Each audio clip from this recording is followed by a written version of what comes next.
Oke, Assalamualaikum warahmatullahi wabarakatuh. Selamat pagi. Pada kesempatan kali ini kita akan melanjutkan materi perkuliahan di mata kuliah metode arkeologi 3. Pada eh, perkuliahan kali ini kita akan lebih memfokuskan kepada pemikiran dalam penafsiran arkeologi. Mengingat bahwa di metode arkeologi 3, hal yang diutamakan adalah interpretasi hasil penelitian dan interpretasi hasil analisis data yang telah dilakukan dalam penelitian arkeologi. Tidak dapat dipungkiri bahwa dalam menginterpretasi data hasil penelitian arkeologi tidak dapat dilepaskan dari paradigma arkeologi. Oleh karena itu, di awal materi ini akan lebih dahulu membahas tentang paradigma, yang tentunya materi tentang paradigma arkeologi ini sudah didapatkan di mata kuliah pengantar arkeologi. Yang pertama adalah arkeologi arkeologi.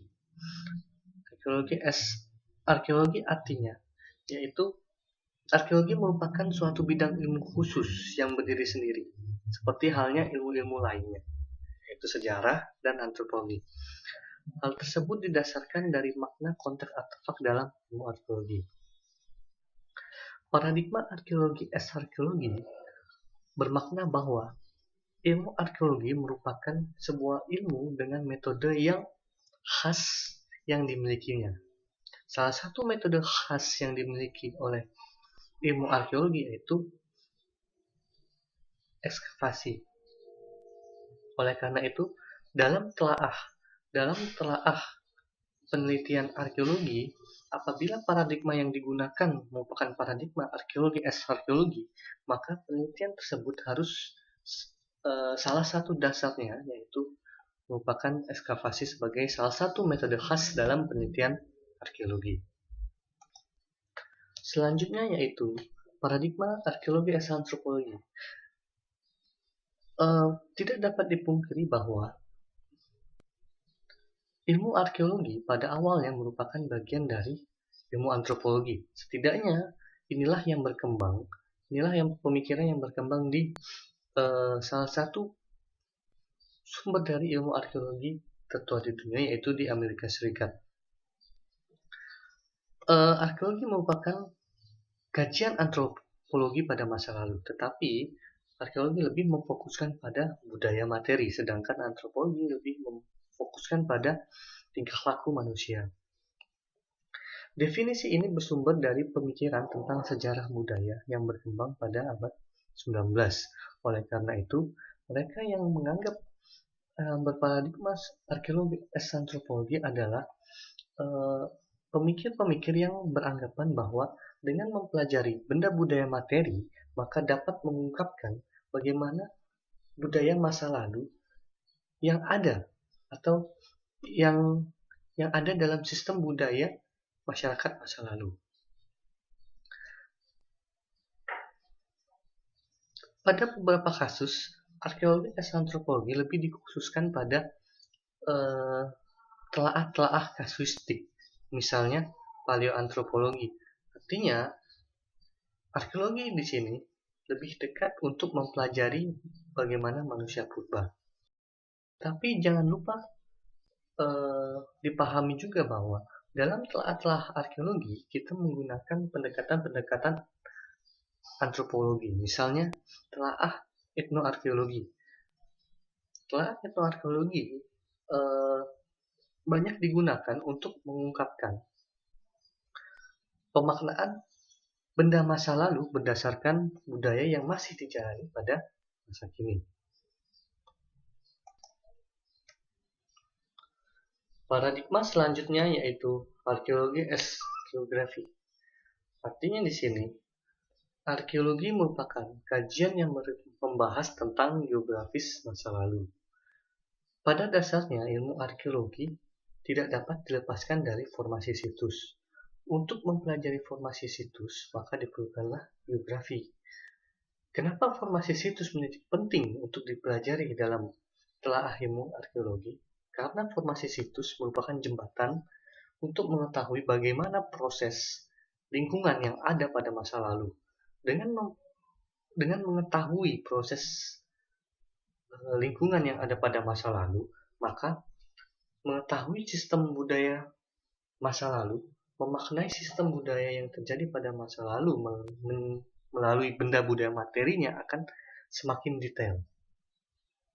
Selain itu juga beberapa kajian arkeologi, khususnya kajian-kajian yang khas, menggunakan pendekatan-pendekatan geografi.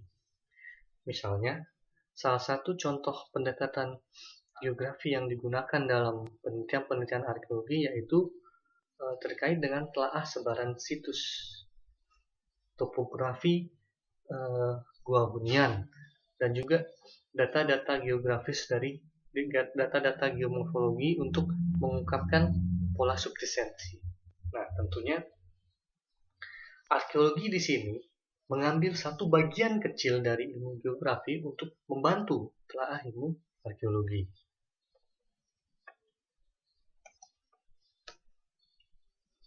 Paradigma selanjutnya yaitu arkeologi as ekologi.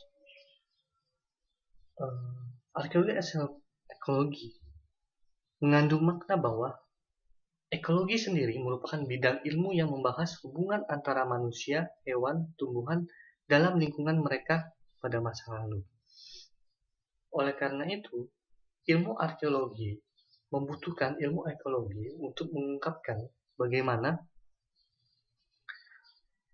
proses lingkungan ataupun bagaimana rekonstruksi lingkungan yang ada pada masa lalu berdasarkan tinggalan-tinggalan hewani dan tumbuhan. Nah, arkeologi as ekologi di sini lebih khususnya dapat diterapkan pada kajian-kajian yang sifatnya paleobotani, artinya mempelajari tumbuhan-tumbuhan masa lalu, tumbuhan-tumbuhan purba, atau juga bisa pada paleozoologi, yaitu tinjauan terhadap hewan-hewan purba. Selanjutnya, arkeologi as literatur. Perlu dipahami bahwa tujuan dari sebuah penelitian arkeologi adalah mendapatkan simpulan. Dalam penelitian-penelitian arkeologi di Indonesia, simpulan tersebut dapat berupa laporan penelitian. Laporan penelitian ini sebagian besar dalam bentuk teks. Oleh karena itu, laporan arkeologi dapat dikategorikan sebagai produk sastra karena terdapat penggambaran dari karakter dan perjalanan penelitian mereka. Nah, pentingnya sastra di sini terkait dengan bagaimana sistematika dalam penulisan laporan, sehingga laporan yang diterbitkan atau laporan arkeologi atau hasil penelitian arkeologi yang muncul sudah runtut dan sistematis, sehingga dapat diterima oleh publik dengan sangat ringan. Selain itu juga, berbagai hasil laporan arkeologi banyak didasarkan dari interpretasi. Oleh karena itu, secara tidak langsung, pernyataan dari arkeolog tersebut merupakan opini, bukan fakta. Nah, oleh karena itu, pentingnya pendekatan sastra di sini adalah untuk memperkuat hasil simpulan atau hasil interpretasi yang bersumber dari data para arkeolog tersebut. Yang terakhir yaitu pemaknaan dari materi budaya kadang dituliskan dalam bentuk teks. Inilah yang membuat penelitian-penelitian arkeologi menggunakan pendekatan yang sifatnya filologi, misalnya dari prasasti atau karya sastra. Oleh karena itu, dapat dikatakan di sini berbagai penelitian arkeologi menggunakan paradigma sastra.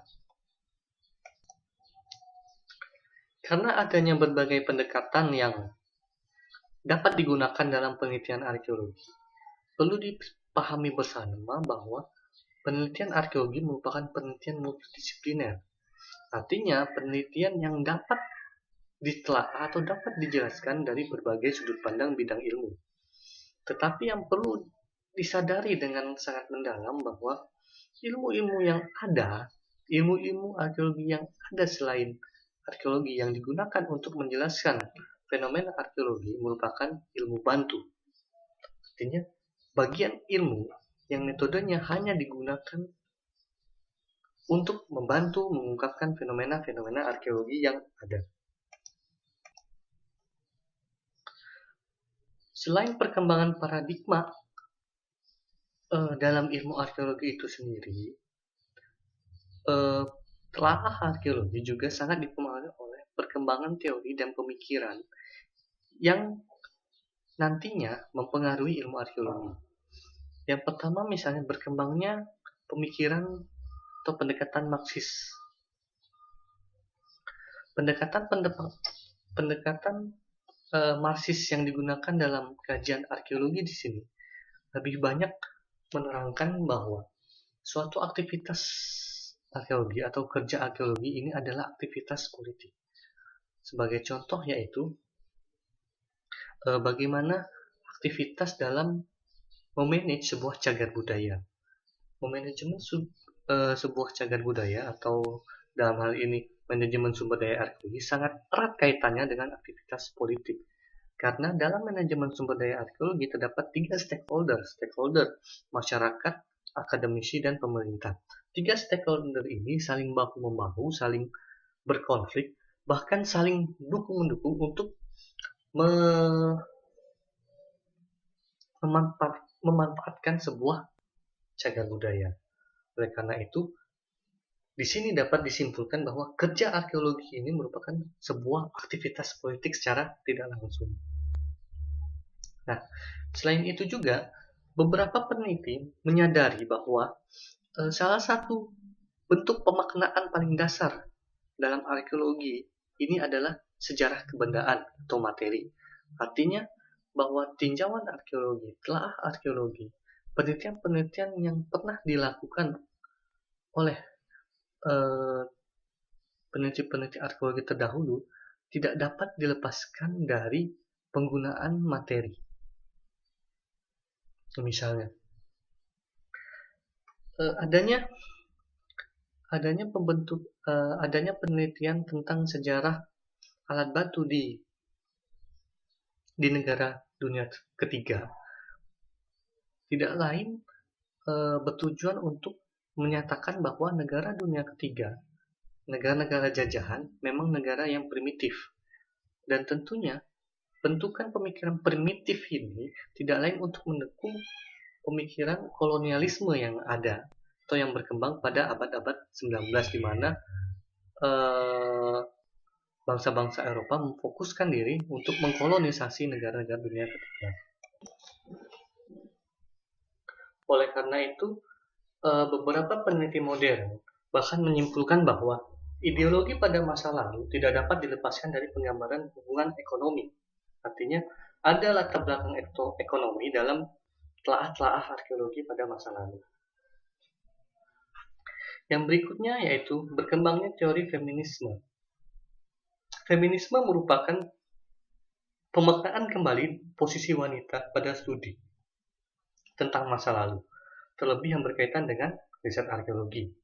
Pada dasarnya, adanya feminisme, berkembangnya teori feminisme ini sangat mempengaruhi telaah-telaah di dalam ilmu arkeologi.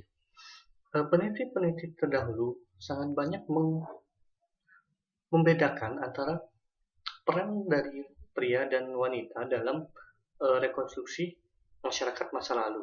Pria selalu dikaitkan dengan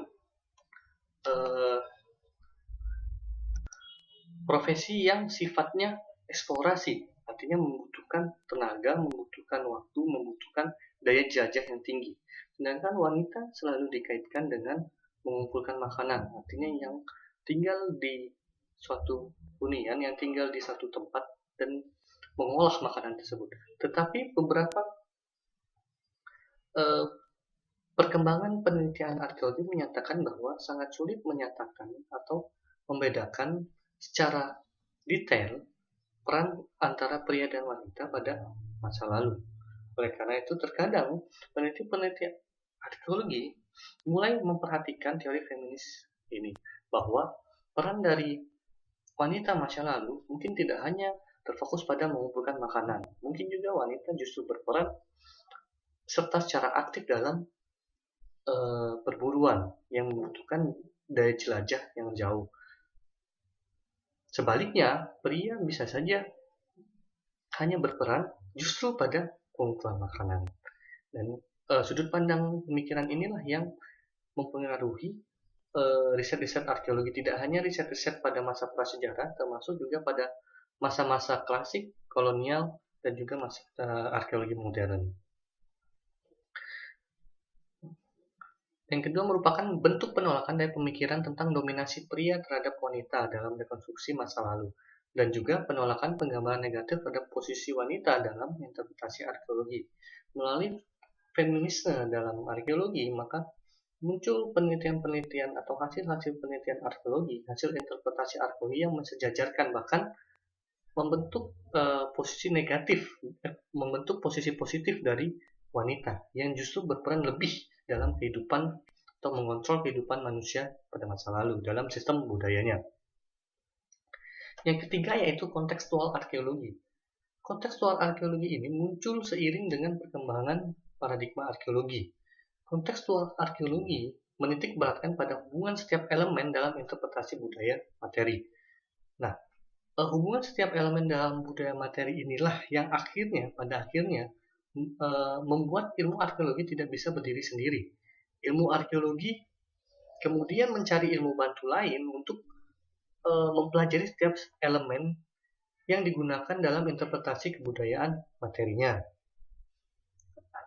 termasuk di dalamnya proses alam dan proses budaya. Proses alam seperti ekologi dan geografis, proses budaya seperti agrikultur, religius. Proses alam ini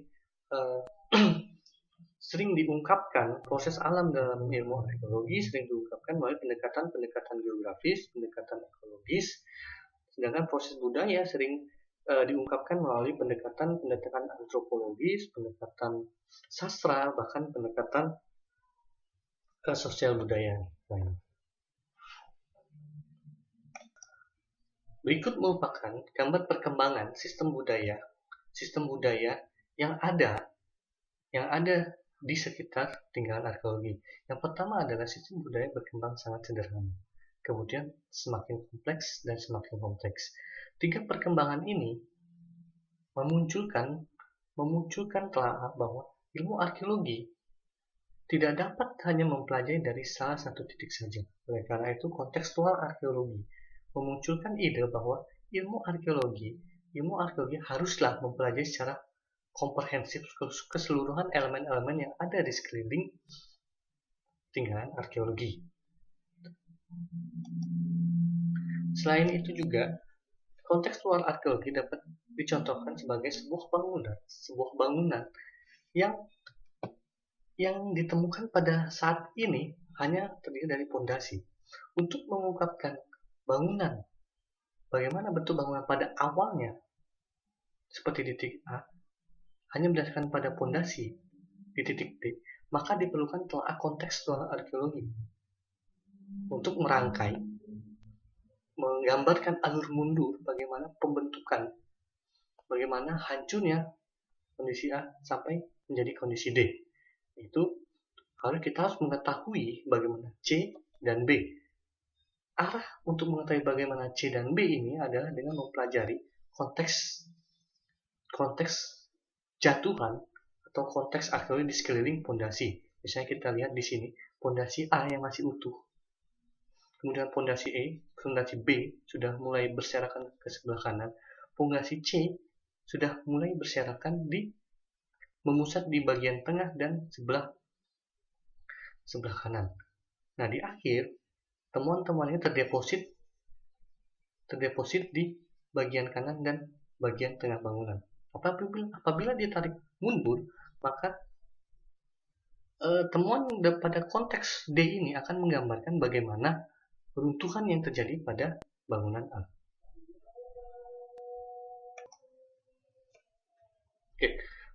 Berikut merupakan berbagai contoh dari ragam-ragam interpretasi dalam penelitian arkeologi. Yang pertama yaitu Arkeologi eksperimental. Arkeologi eksperimental merupakan rekonstruksi masa lalu berdasarkan kaidah-kaidah atau data-data penelitian arkeologi. Eksperimen dibuat dengan teknik dan material yang sesuai dengan materi budaya yang diteliti. Interpretasi yang dilakukan dalam konteks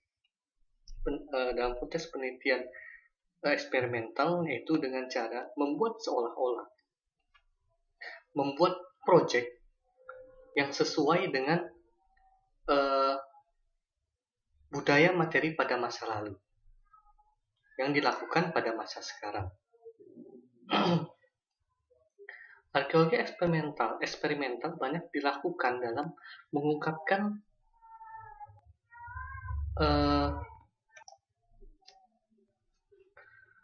arkeologi eksperimental banyak digunakan dalam penelitian yang mengungkapkan penggunaan alat batu paleolitik ataupun juga berkaitan dengan hunian pada masa lalu, khususnya pada masa-masa prasejarah. Yang selanjutnya yaitu arkeologi sosial. Arkeologi sosial yaitu sudut pandang penalaran yang sebenarnya masih menjadi perdebatan secara keilmuan dengan ranah bidang antropologi. Penalaran terhadap objek atau situs penguburan, pemukiman, tingkah laku sosial. Melalui arkeologi sosial, telaah benda-benda arkeologi atau telaah tinggal-tinggalan arkeologi dikaitkan dengan sosial budaya masyarakat yang ada pada masa lalu melalui tinggal-tinggalan yang disertakan pada temuan arkeologi tersebut. Misalnya, apabila dalam kasus sebuah situs penguburan dan situs penguburan tersebut disertakan bekal-bekal kubur yang merupakan benda-benda berharga, maka hasil interpretasi sosial budaya masyarakat pada masa lalu mungkin saja bisa mengarah pada status sosial orang yang dikuburkan bersama dengan bekal-bekal kubur tersebut. Artinya di sini telaah arkeologi sosial tidak hanya mengungkapkan apa saja bekal kubur yang disertakan pada proses penguburan, tetapi juga bagaimana bekal kubur ini dapat digunakan untuk menyimbolkan strata sosial atau bentuk sistem sosial budaya yang ada pada masa lalu. Selanjutnya juga arkeologi sosial dapat digunakan untuk mengungkapkan perkembangan pemukiman atau situs-situs pemukiman yang tidak hanya ada pada masa-masa prasejarah, termasuk juga sampai ada pada masa klasik dan masa-masa kolonial. Mengungkapkan perkembangan situs pemukiman ini bisa dilihat dari berbagai tinggalan-tinggalan hunian atau tinggalan-tinggalan berupa bangunan yang ada di suatu wilayah. Dengan mengungkapkan tinggalan-tinggalan bangunan yang ada di suatu wilayah melalui pendekatan arkeologi sosial, dapat juga ditelaah bagaimana pola penerapan pembagian wilayah. Bisa saja di masa lalu dengan melihat kondisi bangunan sosial, kondisi bangunan yang ada, dapat dilihat zona kelas 1 untuk mereka yang berstrata sosial paling tinggi, zona kelas 2 untuk mereka yang berstrata sosial menengah, dan zona kelas 3 untuk mereka yang berstrata sosial paling bawah. Hal itu merupakan hasil interpretasi dari tinggalan arkeologi melalui pendekatan arkeologi sosial. Selain berupa pendekatan yang sifatnya sistem sosial, arkeologi sosial juga dapat digunakan untuk melihat perkembangan tingkah laku secara individu berdasarkan materi budaya. Misalnya, kita bisa melihat bagaimana tinggalan arkeologi dari berbagai waktu, bagaimana pola tingkah manusia dalam berpakaian melalui tinggalan arkeologi yang ada dari berbagai waktu. Misalnya ternyata pada 2000 ratusan tahun yang lalu, masa klasik, manusia justru berpakaian dengan sangat lengkap.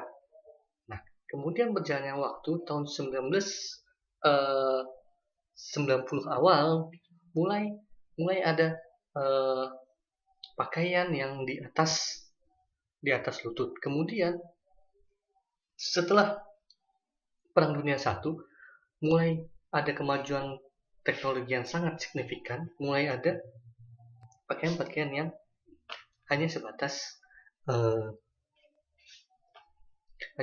paha. Artinya di sini ternyata kajian arkeologi mengkaji materi budayanya itu pakaian dapat mengungkapkan bagaimana tingkah laku perkembangan sosial masyarakat pada masa lalu sampai masa sekarang. Yang berikutnya merupakan arkeologi ekonomi. Arkeologi merupakan ilmu yang mempelajari budaya materi, sedangkan sebagian besar budaya materi yang dihasilkan sangat berkaitan dengan perekonomian komunitas. Artinya secara tidak langsung, sudut pandang ekonomi menjadi salah satu bagian penting dalam mengungkapkan bagaimana penggunaan budaya materi yang ada pada masyarakat masa lalu.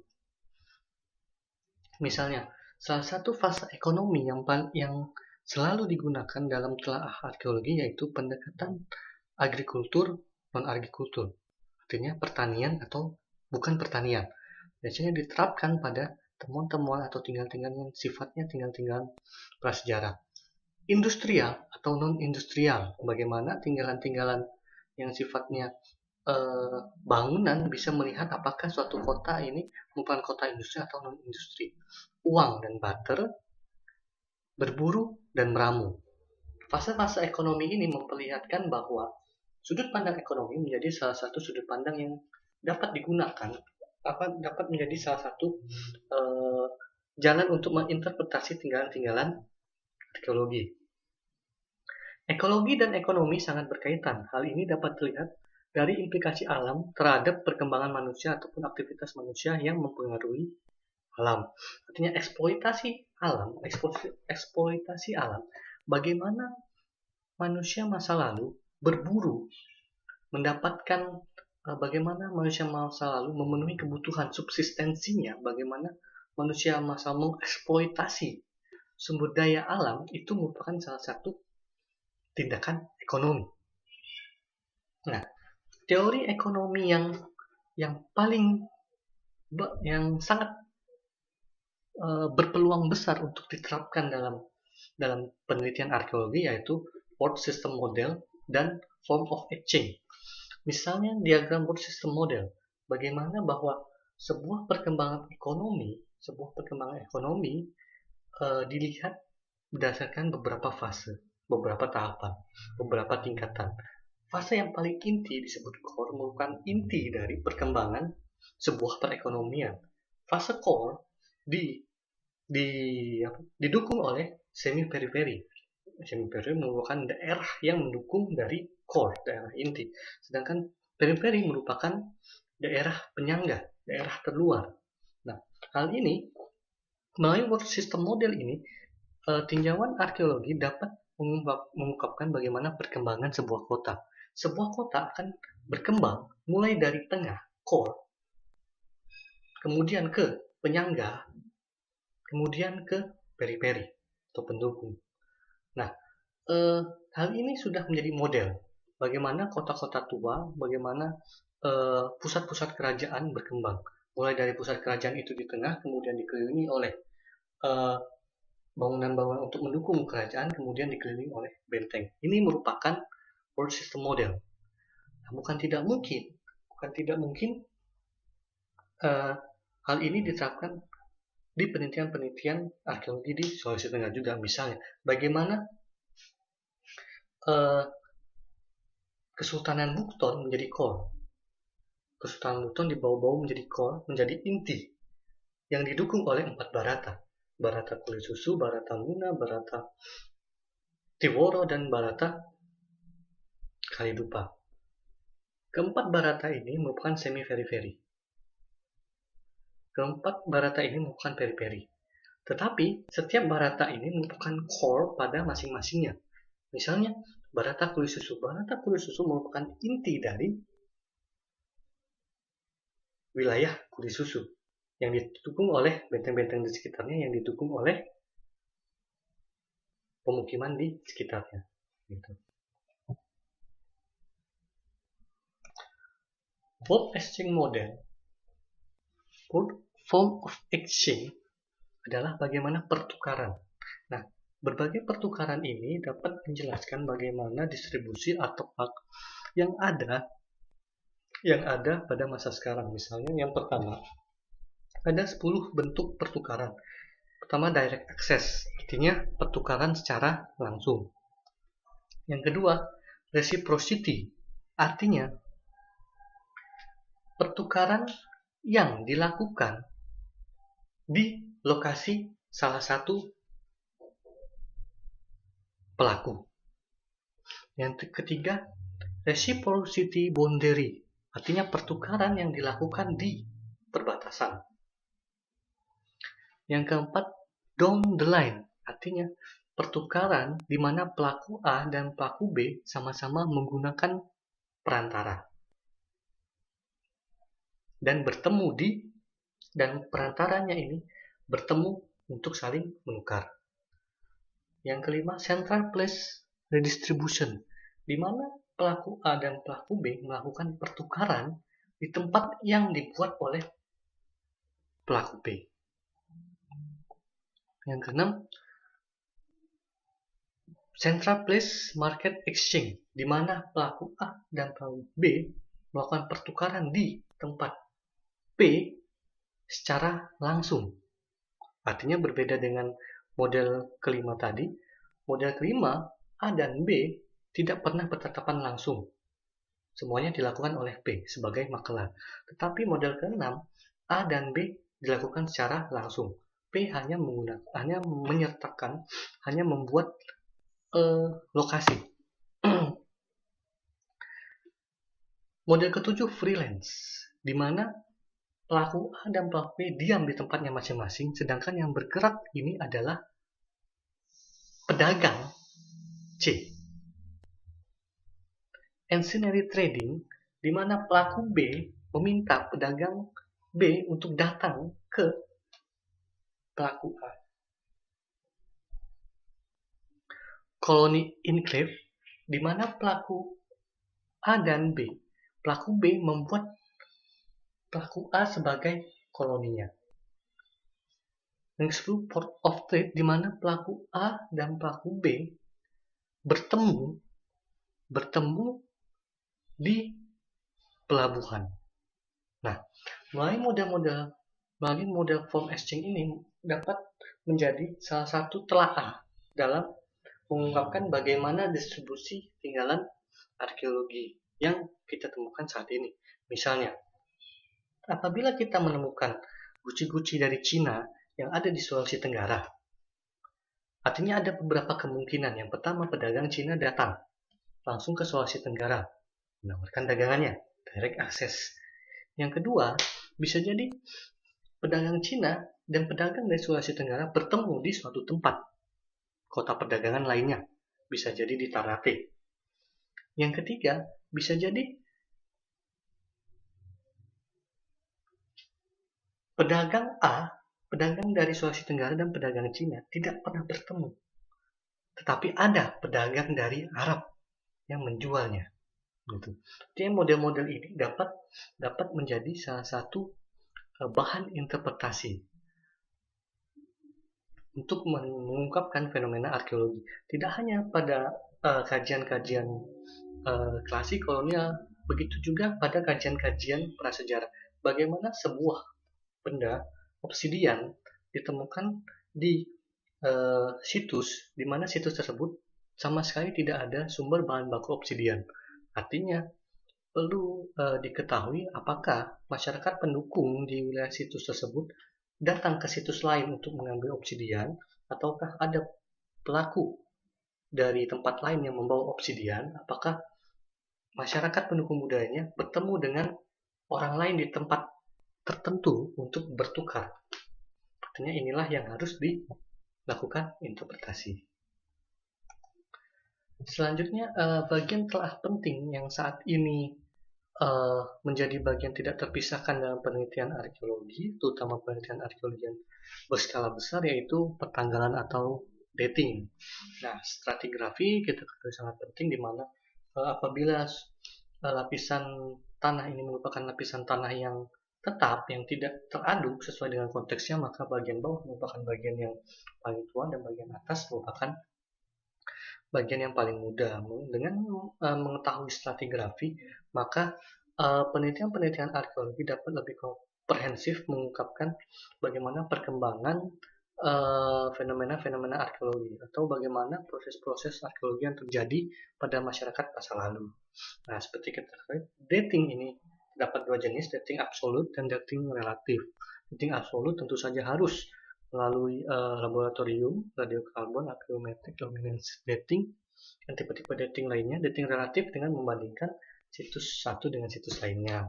Untuk telah-telah yang pada level-level S1, mungkin dating relatif ini sangat penting digunakan sebagai salah satu data atau salah satu pembanding untuk menentukan usia dari